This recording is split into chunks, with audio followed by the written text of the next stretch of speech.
Kapartner ang Sunsilk with Nano Complex, Tusaran at Tide Doble. Nasasaktan ng puso ko.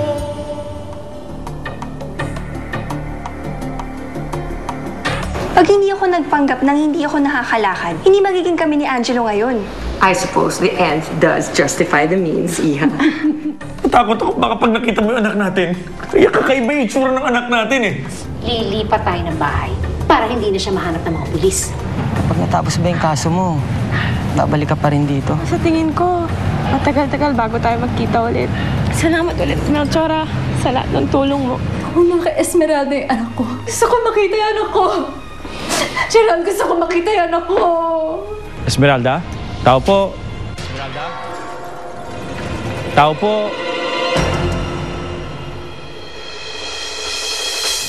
Wala na pong tao dyan, kaalis lang. Pero dito nakatira si Esmeralda, di ba? Opo. Alam niyo ba kung kailan babalik? Hindi na babalik ang mga yon. Wala na, tingnan mo, saradong-sarado. Wala na mga gamit yan sa loob.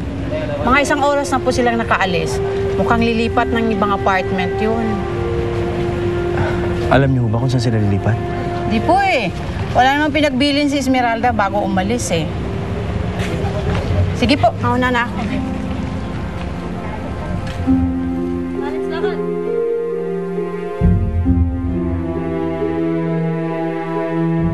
Nasaan ka na, Esmeralda? Saan mo dinala ang anak namin ni Rhea?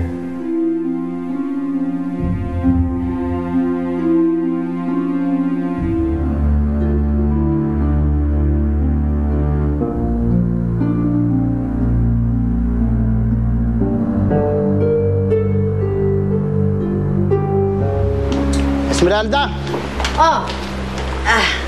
Monching!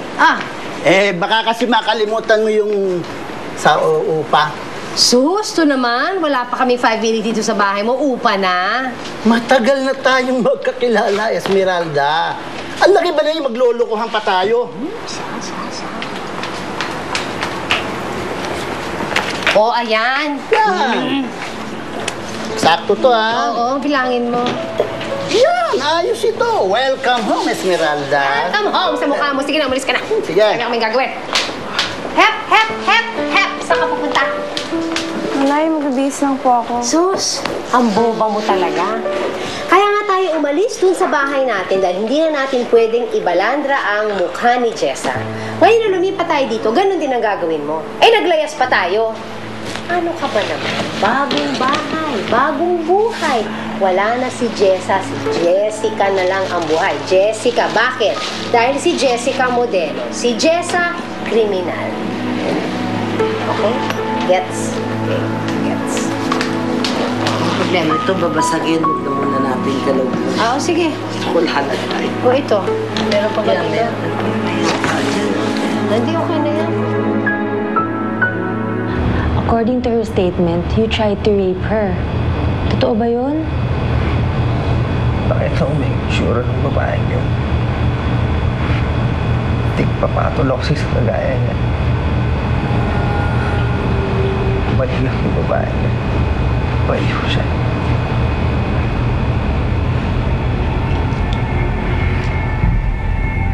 Si Jessica yung hinahabol ko ng gabing yun.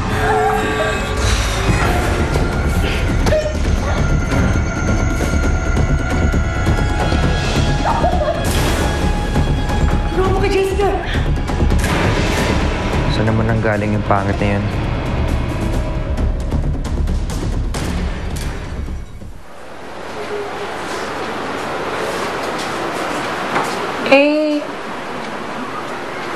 Okay naman pala dito sa nilipatan ni Jessie. Jessica at Chiki, hindi Jessa. Pero ikaw si Jessa. Wala akong choice. Pinaghahanap na ako ng mga pulis. Kapal na mukha naman kasi itong Edward natin.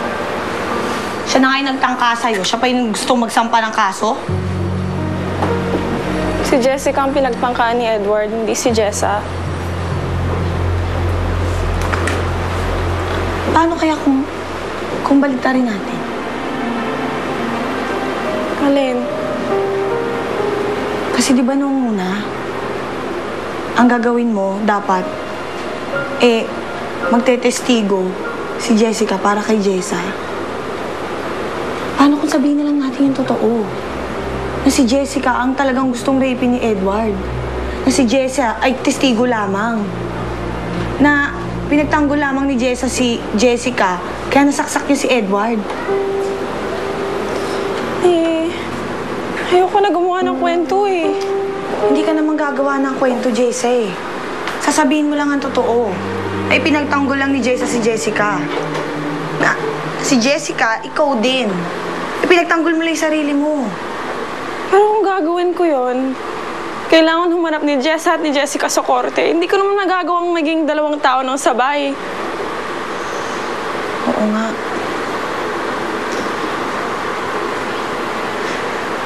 Alam mo, kailangan maipaurong natin ang kaso laban kay Jessa eh. Ano? Kailangan makausap ko si Edward. Kaya pupunta na tayo kay Edward ngayon. Ngayon, nakakausapin ko na siya. Tara.